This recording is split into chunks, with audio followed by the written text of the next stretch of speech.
The following case is mysterious. I admit my mistake in disregarding the motive behind the act and working solely by the text.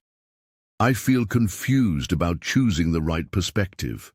I begin with the sources, the investigation reports, forensic sources, the husband, and secondary sources for the defense. All of them flow into a single stream. It is a small town, surrounded by a branch of the Great Sea. When the neighbors decided to testify about a strange odor coming from the top-floor apartment, they were deterred by the sound of an infant. The baby laughed, cried, screamed, and cooed, expressing emotions through body movements rather than meaningful words.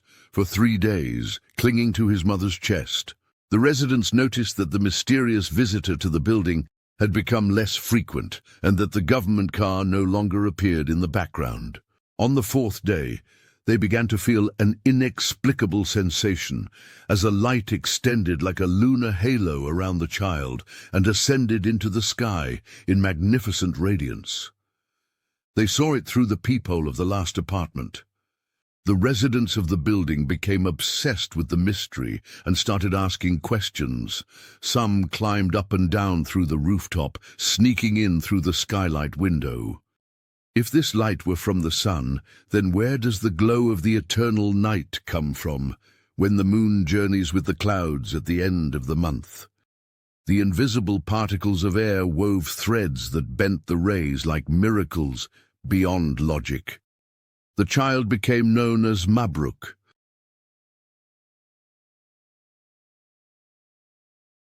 When they broke the door down with the police, he was still attached to his mother's body.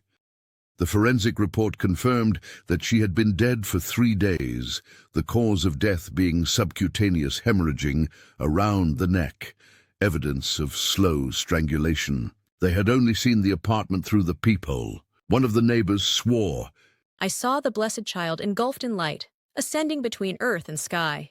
The officer in charge stated, "Her husband has been abroad, in an Arab country, most likely Iraq, for the past 3 years. They then found documents confirming the child's birth. He was in his first month after completing his first year, but nothing else. A voice of unknown origin spoke. The husband has been away for more than 3 years, and yet his child is younger than..." The voice vanished completely. 15 minutes into the 5th day, the child passed away. The chief investigator refused to bury him with his mother. They chose a grave for him on the cemetery's edge, arguing that they might need to exhume the body later. The storm of journalists and media correspondence subsided after the case was officially recorded as perpetrator unknown. Darkness returned, yet a cunning question remained unanswered. However, the neighbors rekindled the reporters' frenzy when they leaked a small piece of news. The child had survived for 3 days and a 4th without food or water. And while digging the grave for the boy, they unearthed a treasure chest in an underground crypt. Pharaoh's treasure. Pharaoh's treasure. Inside the chest were papyrus scrolls and relics of ancient deities, said to be of immeasurable value. Silence did not last. Like statues coming to life, people began spreading rumors. Mabrouk is one of the blessed ones, a man of divine steps. It was only fitting to organize an annual festival for Sidi Mabrouk. The shrine's guardian began distributing amulets of blessing and protective charms. The idea took hold of the townspeople, turning the site into a prayer hall, then a shrine visited by those seeking peace, healing for the sick, remedies for the infertile, and ultimately a lucrative trade. The town's women got into the habit of illuminating the shrine's darkness with candles and offerings. Prosperity came to the sacred site, and blessings arrived from pockets near and far.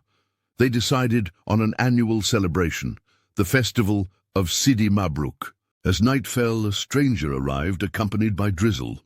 The black cloak of darkness was shed by dawn.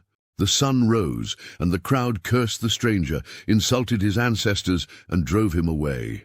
Mabrouk is not my son. No one knows his lineage. His name is cursed.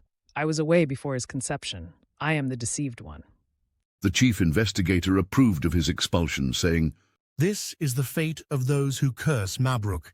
his essence, and his legacy. The stranger carried every newspaper clipping about the case, proving his claims, but the people, one ear made of clay, the other of, had already established their ritual. The stranger was driven out of town in a mock procession, with children taunting him.